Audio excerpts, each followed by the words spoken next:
Dari perjalanan dan dari pelajaran itu, kita semua bisa petik hikmahnya. Betapa pentingnya melakukan sebuah keseimbangan antara mencari harta dan beribadah kepadanya. Karena sesungguhnya itu adalah cara Allah menguatkan hatimu. Karena Dia ingin mengangkat derajatmu. Karena Dia ingin menempatkan dirimu di tempat yang terpuji.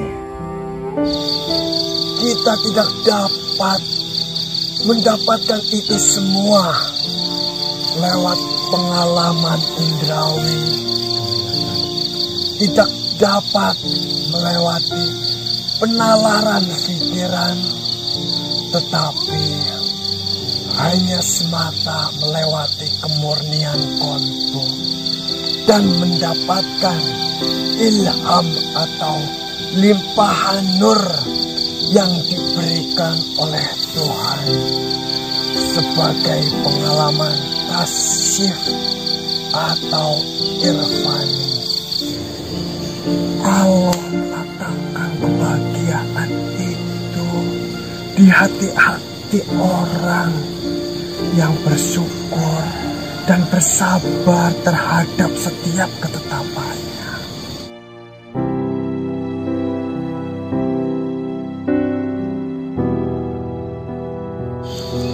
Seperti yang kau ketahui, cucuku, namaku adalah Ageng Mustoli. Ageng berarti besar dan Mustoleh berarti pekerja keras. Sebenarnya nama saya yang asli adalah Husnan Sayyid. Saya ini diberi gelar Ageng Mustoli oleh Maha Guru saya karena perjalanan hidup saya yang memiliki kegigihan, ketekunan untuk memperjuangkan hidup. Berarti diberi julukan. Benar. Ageng Mustoli yang berarti besar dan Mustoli adalah pekerja keras. Dan senang bekerja keras itu. Benar. Oh, iya. Selayaknya kita hidup di dunia memerlukan sebuah perjalanan, baik memperjuangkan keluarga, memperjuangkan agama, dan memperjuangkan harta. Kanjeng Nabi pernah bersabda, kejarlah duniamu seolah-olah engkau hidup selama-lamanya, dan kejarlah akhiratmu seolah-olah besok kematianmu akan datang. Dari sabda itu digambarkan untuk seimbang dalam mengejar harta dan agama.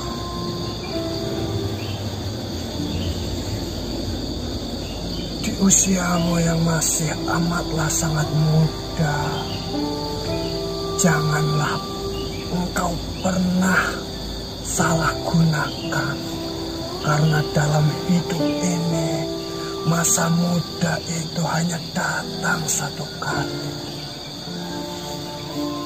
Masa mudamu yang menantikan, yang menentukan berlangsungnya kehidupanmu di masa depan. Insya Allah saya dengan berusaha seperti mungkin saya untuk tetap gigih dalam usia saya muda ini, tetap istiqomah menjalankan apapun perintah dari agama serta leluhur semua. Ya begitulah kehidupan cucuku. Demi masa sesungguhnya manusia hidup dalam kerugian. Melainkan mereka yang beriman dan beramal soleh. Jadi saya hanya memberi pesan, gunakanlah masa mudamu sebelum datang masa tuamu. Kita hidup beragama dan berumat demi berlangsungnya dan sempurnanya ibadah. Kita itu memerlukan sebuah harta. Seperti ajaran agama Islam, kita diharuskan umat Islam untuk menjadi kaya.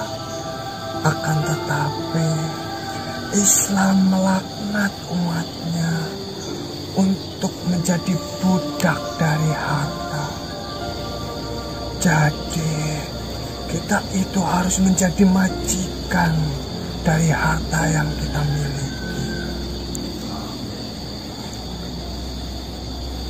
Layaknya rukun Islam yang kelima, kita diwajibkan berangkat ke Baitullah untuk berangkat melakukan ibadah haji bagi yang mampu.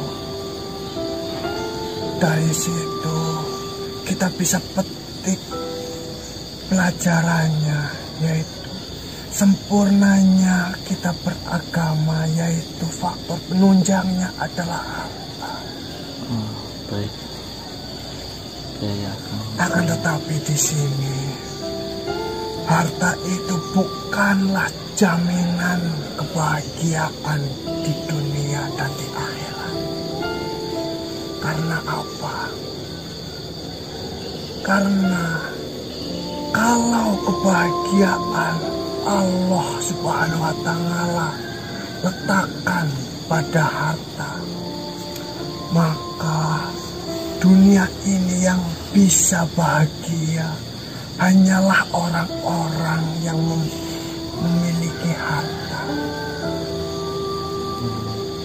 Akan tetapi Allah meletakkan kebahagiaan itu di hati-hati orang yang bersyukur dan bersabar terhadap setiap ketetapannya. Memang benar, dengan harta kita bisa membangun rumah sakit. Akan tetapi dengan harta kita tidak bisa membeli kesehatan. Bukan begitu?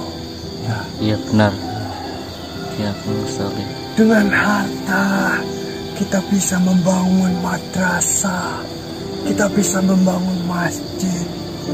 Akan tetapi dengan harta kita tidak bisa membeli ilmu, tidak bisa membeli keimanan. Dengan harta kita bisa membeli pengawal, membayar sebuah penjagaan yang ketat. Akan tetapi dengan harta kita tidak bisa membeli keselamatan. Dari situ bisa saya simpulkan, bekerja keraslah sebanyak mungkin, sekuat mungkin, segigih mungkin di usia mudamu. Jadi kau bekerja keras mencari sebuah harta untuk menyempurnakan agama. Terima kasih banyak Kiai Ageng atas nasihatnya. Itu sangatlah bermakna buat saya. Saya hanya bisa memberikan sedikit pengalaman yang telah saya lalui. Ambillah pelajaran di setiap kata yang saya ucapkan. Bagaimana perjalanan menuju ke tempat ini? Perjalanan yang begitu terkesan, Pak. Bahwasanya tadi di jalan sempat hampir putus asa. Akan tetapi justru jika saya mengutamakan keputusasaan itu, malah saya bisa digagal dengan itu. Sebenarnya perjalanan yang kau lalui itu adalah perjalanan yang begitu mudah. Akan tetapi di setiap hal yang kau temui, anggaplah itu pelajaran hidup untukmu. Terima kasih, Abah Tirakat Projo. Ya, seperti yang kau kenal, cucuku. Nama saya adalah Tirakat Projo, yang berarti tirakat adalah menjauhkan diri dari sifat nafsu duniawi. Dan Projo adalah artinya istana kerajaan megah, simbol berkelimangan harta dan tahta. Julukan Abah Tirakat Projo saya dapatkan dari saudagar dari timur yang pernah tinggal bersamaku. Beliau bernama Syekh Ishak Ibnu Al-Kidi. Beliau adalah pendakwah yang hebat, yang membawa ajaran kehidupan di Nusantara ini.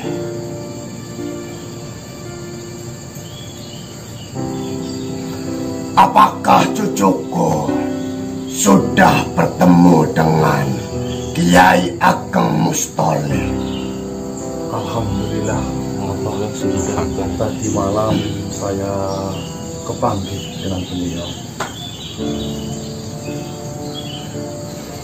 Kiai Ageng Mustoleh mengajarkan kita tentang pentingnya mencari harta untuk bekal dalam menjalani hidup dan menyempurnakan keimanan dan ketakwaan kita. Akan tetapi Kiai Ageng Mustoleh melarang kita untuk menjadi budak dari harta. Bukan begitu? Leres apa harus benar. Tadi malam beliau mengucapkan sama persis seperti itu. Setelah cucuku mendapatkan pelajaran itu, yang apa harapkan, kejarlah duniamu untuk menyempurnakan amal dan ibadahmu. Dan setelah cucuku mendapatkan itu semua, jangan sampai cucuku ini tersesat dan tenggelam dari sifat jeratan duniawi. Amin, insya Allah. Asalkan cucuku tahu, mencintai dunia itu ada 3 malapetaka. Yang pertama yaitu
cucuku menemui saya, cucuku harus melanjutkan perjalanan pergi ke kediaman petilasan Abah Kiai Derajat Asor.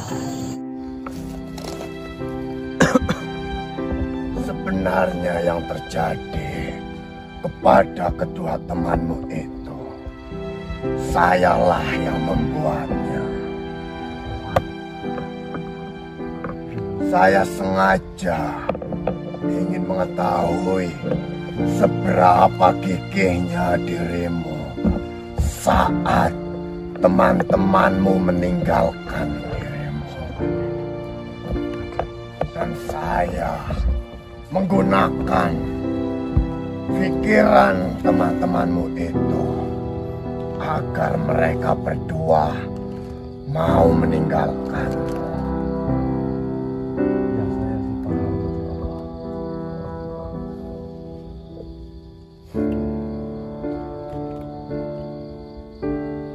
Cucuku, seperti yang kau ketahui, nama saya adalah Derajat Asor. Derajat yang memiliki arti kedudukan, dan Asor yang berarti merendah. Nama saya sebenarnya adalah Mukhalid bin Kihil Jafar. Sebutan itu saya dapatkan dari abah saya sendiri yang bernama Kihil Nur Fajar.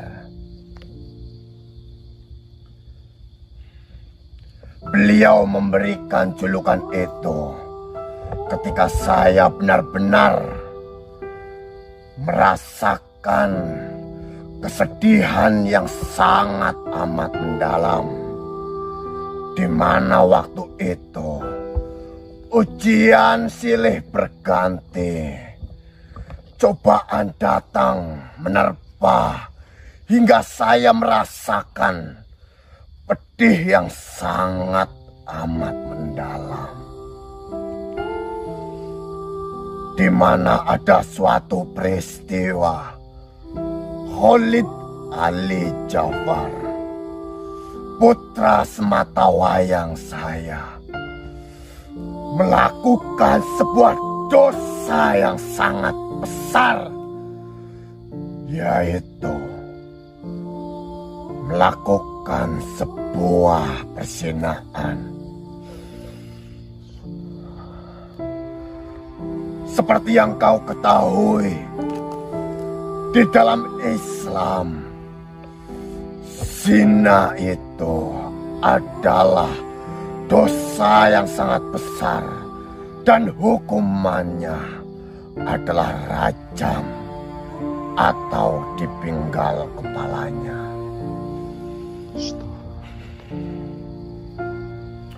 Dan pada waktu itu saya berkedudukan sebagai Algojo. Mampu tidak mampu, siap tidak siap, saya yang ditunjuk sebagai Algojo harus melaksanakan tugas itu, yaitu memenggal kepala putra saya sendiri demi menjalankan hukum Islam.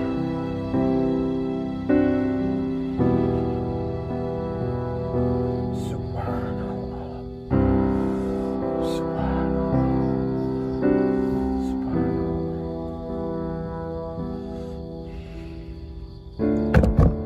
Maafkan saya, cucuku, karena saya menceritakan sebuah kejadian yang sangat menyedihkan untuk keluarga saya. Jadi saya merasa bergetar seperti ini. Ya, saya sangat mengerti itu, Abah. memenggal kepala anaknya sendiri karena tugas sebagai Aku juga.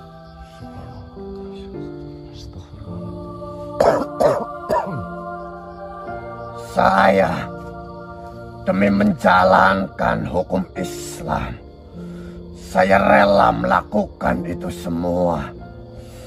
Dan percayalah cucuku,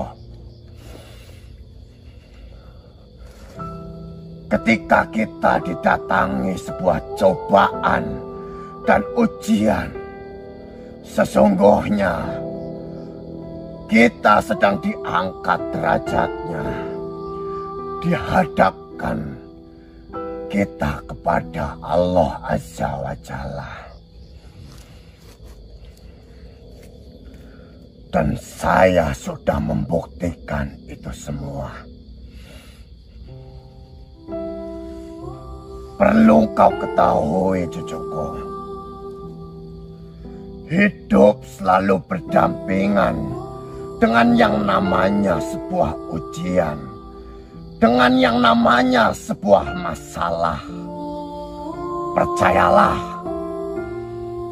Tuhan tidak akan memberikan kita sebuah cobaan yang melebihi dari batas kemampuan diri kita. Cucuku, janganlah pernah merasa bersedih apapun yang datang pada dirimu.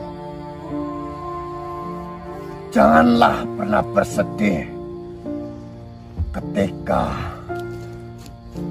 cucuku dihadapkan dengan cobaan yang sangat besar. Janganlah merasa bersedih ketika karaktermu itu dibunuh.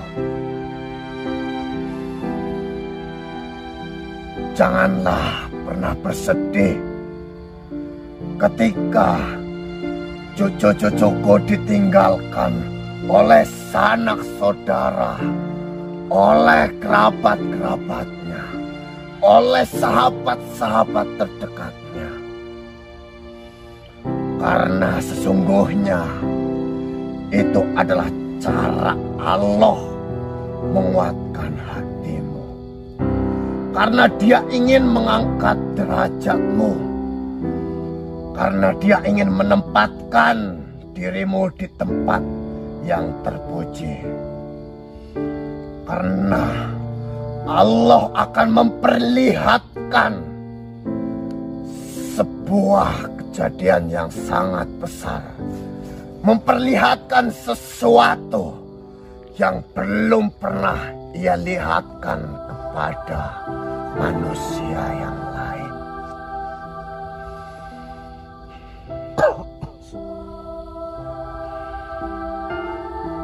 Dia buat hatimu hancur berkeping-keping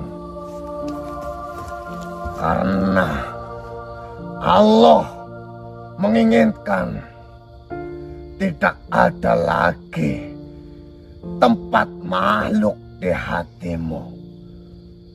Yang ada hanyalah Allah Azza wa Jalla.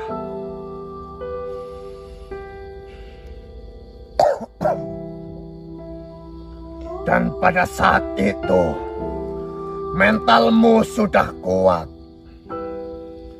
Layaklah engkau berada di tempat yang terpuji.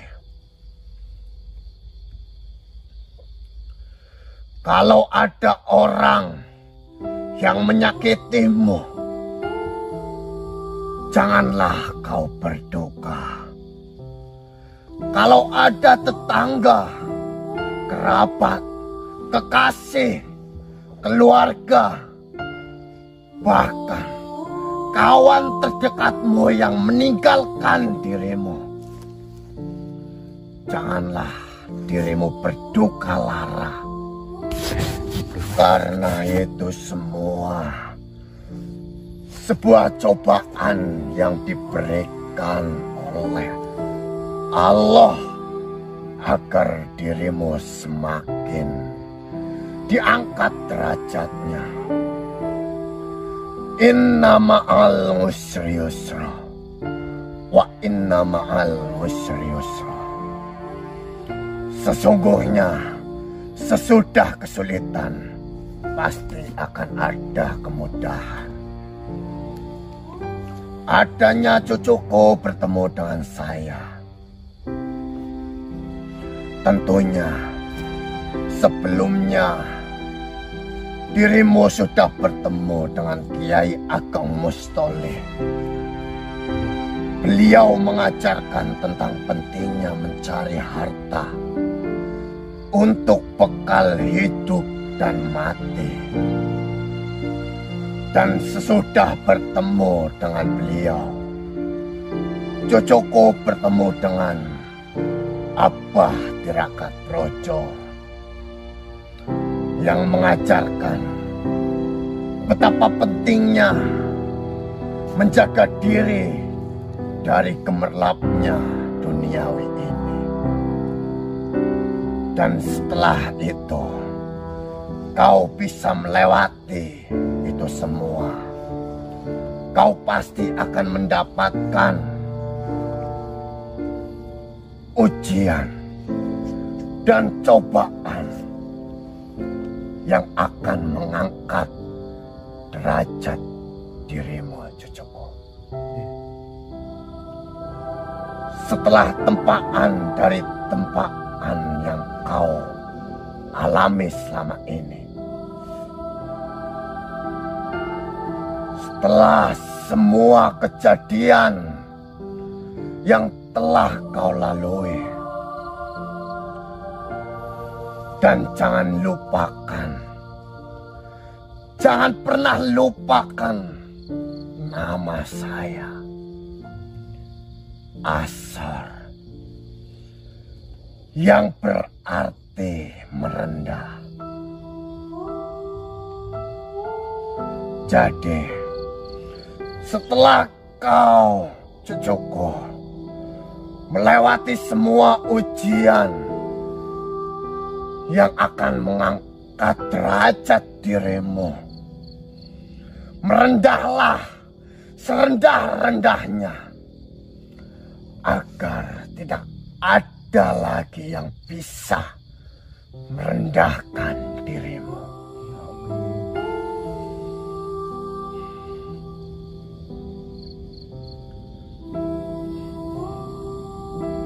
Mungkin saya tidak bisa memberikan pesan lebih banyak lagi. Saya hanya bisa memberikan itu kepada dirimu, cucuku. Setelah dirimu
pergi ke kaki Gunung Bromo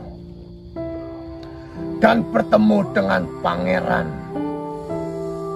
Adnan Sanmurya. Cucuku harus mengetahui ada 4 hal tingkatan ilmu dalam menjaga keistiqomahan. Apa saja itu, apa? Yang pertama adalah syariat. Yang kedua adalah thariqat. Yang ketiga adalah hakikat. Dan yang keempat adalah makrifat. Apakah cucuku sudah pernah belajar mengenai 4 tingkatan ilmu itu? Untuk belajar dan mengamalkan mungkin pernah, apa? Akan tetapi untuk kesempurnaannya saya tidak tahu. Mungkin saya lebih tepat masih dalam tahap syariat. Baiklah cucuku, akan saya sedikit jelaskan makna dari keempat tingkatan tersebut. Yang pertama, saya mulai dari syariat. Syariat yaitu segala aturan yang sudah ditentukan oleh Allah Subhanahu wa Ta'ala, yang berkenan dalam soal akidah, masalah hukum, baik haram maupun halal. Dalam syariat, aturan itu sudah baku, tidak dapat diubah. Seperti rukun Islam itu, Pak. Benar. Dalam ilmu tasawuf, syariat adalah yang mengatur amal secara lahir dan tingkatan ini. Syariat itu diibaratkan suatu benih, cucuku. Biji yang akan kita tanam. Berarti ketika kita baru mulai belajar ya, Pak. Benar. Yang kedua adalah thariqat. Thariqat adalah jalan kita untuk menjadi orang yang bertakwa, menjadi orang yang diridhoi oleh Allah. Dalam ilmu thariqat itu dibagi menjadi 2, yaitu ilmu yang wajib dan ilmu yang sunnah. Thariqat wajib yaitu amalan-amalan wajib, baik fardu atau fardu ain ataupun fardu kifayah, yang wajib dilaksanakan oleh setiap muslim. Thariqat wajib yang utama adalah mengamalkan rukun Islam yang semuanya sudah ditentukan oleh Allah. Dalam Al-Quran dan hadis yang meliputi sholat, puasa, zakat, dan haji bagi yang mampu. Dan yang kedua adalah thariqat sunnah. Thariqat sunnah yaitu kumpulan amalan-amalan sunnah dan mubah yang diarahkan sesuai dengan 5 syarat kita untuk beribadah. Jadi thariqat sunnah ini adalah tambahan amalan-amalan di atas thariqat wajib. Seperti kita berzikir, kita melaksanakan puasa sunnah, membaca Al-Quran, wirid, dan amalan-amalan yang lainnya. Benar. Jadi dalam tingkatan ilmu ini ada makom yang harus dikerjakan secara istiqomah, yaitu makom taubat, syuhud, sabar, ridho, dan sebagainya. Dalam ilmu ini diibaratkan kita itu tumbuh menjadi batang pokok yang bercabang dan tumbuh daunnya. Setelah satu biji sekarang sudah mulai tumbuh batang dan daun. Benar. Yang ketiga adalah ilmu hakikat. Hakikat adalah kebenaran. Ilmu hakikat berarti ilmu yang digunakan untuk mencari suatu kebenaran. Hakikat yang bersifat kebenaran atau benar-benar adanya dan menjadikan Allah sebagai sumber kebenaran kita. Hakikat ini akan dicapai oleh seseorang setelah mencapai makrifat yang sebenar-benarnya. Hakikat dapat diibaratkan sebagai buah. Jadi, biji atau benih kita ibaratkan sebagai syariat. Pada tingkatan thariqat, yaitu diibaratkan sebagai batang yang bercabang yang sudah memiliki daun. Sedangkan dalam hakikat kita ibaratkan sebagai buahnya, Hasil. benar.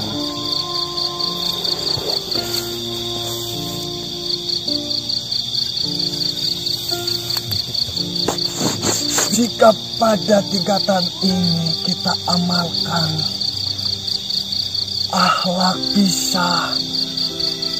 kita bisa menahan rasa nafsu, bisa menahan sabar, tawadu, kita akan memperoleh buah ataupun makom mahmudah. Tadi dengan Allah tiada hijab ataupun tabir ataupun penghalang lagi. Dan yang terakhir adalah ilmu makrifat.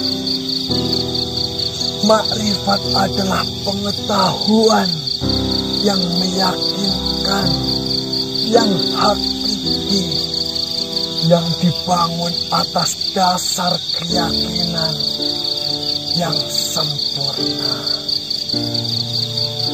Kita tidak dapat mendapatkan itu semua lewat pengalaman indrawi, tidak dapat melewati penalaran pikiran, tetapi hanya semata melewati kemurnian kolbu dan mendapatkan ilham atau limpahan nur yang diberikan oleh Tuhan sebagai pengalaman kasyif atau irfani. Baiklah, akan saya sedikit contohkan ilmu makrifat ini. Saya harap cucuku mencermati dari setiap apa yang saya sampaikan. Baiklah. Apakah sudah siap, cucuku? Silakan apa? Hidup ini ada 3. Kosong, titik, alif. Hidup ini ada tiga. Allah, Ahmad, Adam. Hidup ini ada tiga.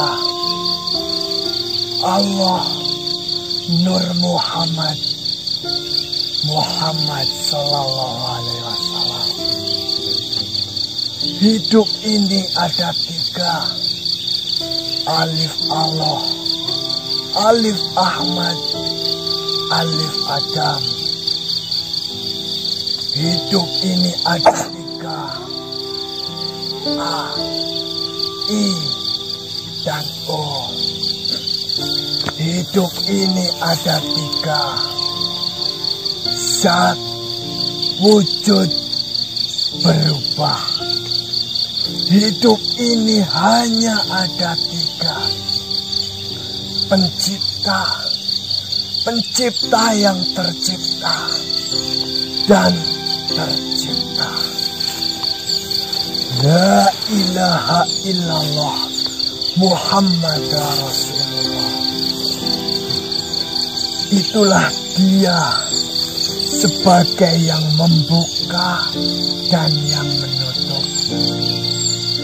Itulah dia yang kosong, kemudian bunyi dan bersuara.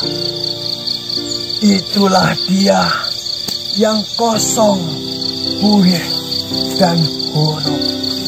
Lalu sekarang huruf itu hanyalah huruf alif yang akan kembali menjadi titik, dan titik pun fana, lenyap menjadi tiada, hampa. Tiada berhuruf, tiada berbunyi. Semakin jauh, jauh tidak beranjak. Dekat menjadi tiada, lenyap dari sinar, menuju sumber daripada cahaya. Hingga tiada lagi cahaya. Allahumma sholli ala sayyidina Muhammad wa ala ali sayyidina Muhammad. Insya Allah kita berpangkat sama dengan sayyidina yang lain. Kita adalah tercipta yang akan kembali menjadi pencipta yang tercipta.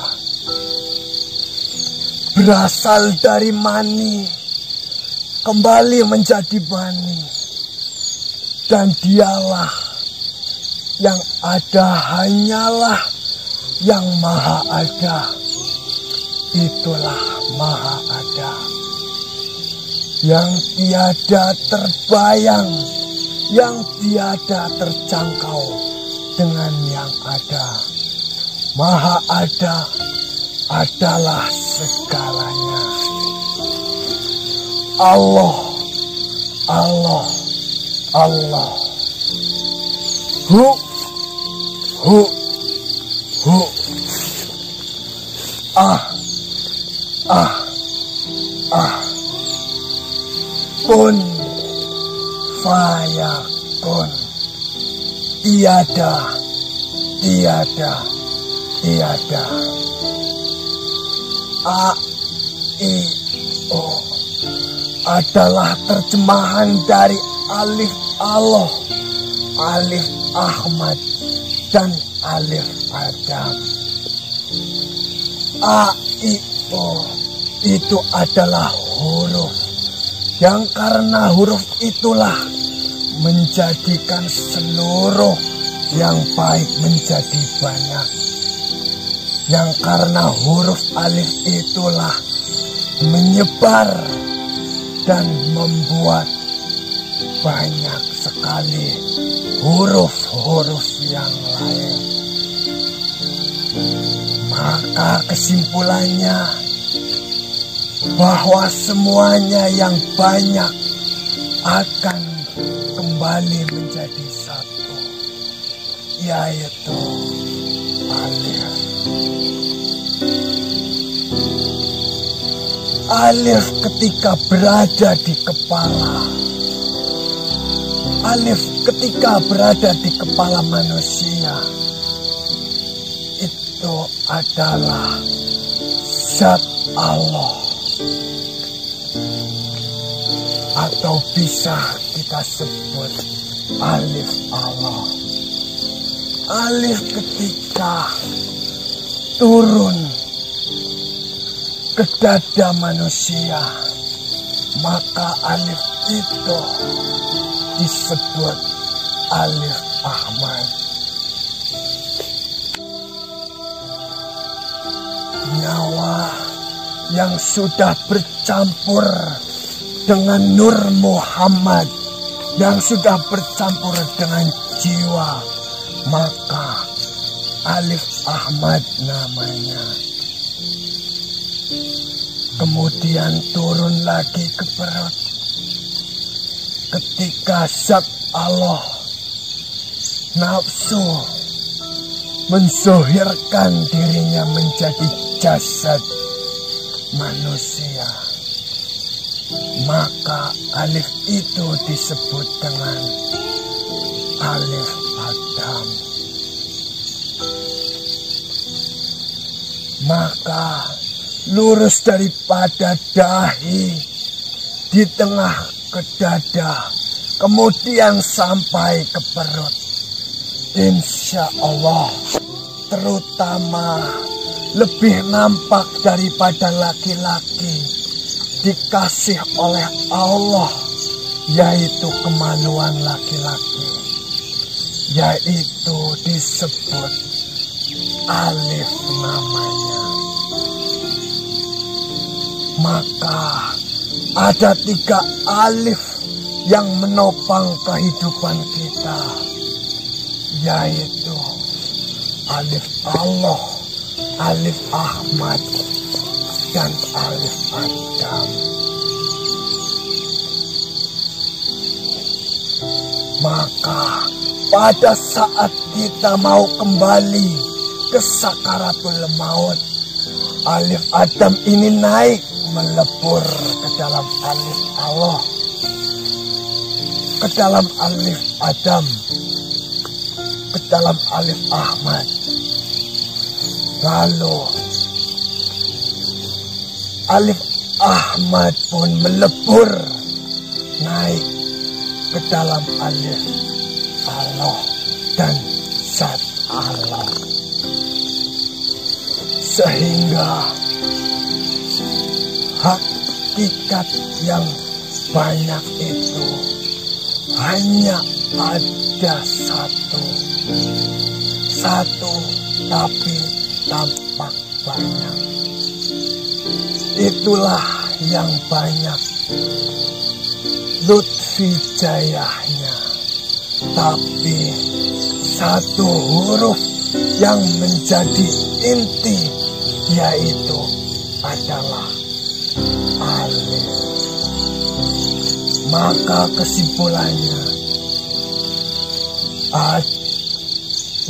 kesimpulan dari hanya ada 3 adalah Nur Zat Allah, kemudian titik adalah Nur Zat Muhammad, kemudian alif adalah nafas dan jiwa.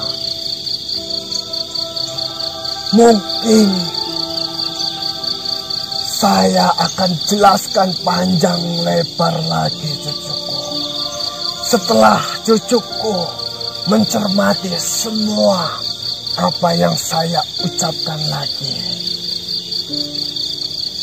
Jadi jika saya menjabarkan lebih panjang lagi, mungkin cucuku akan kebingungan.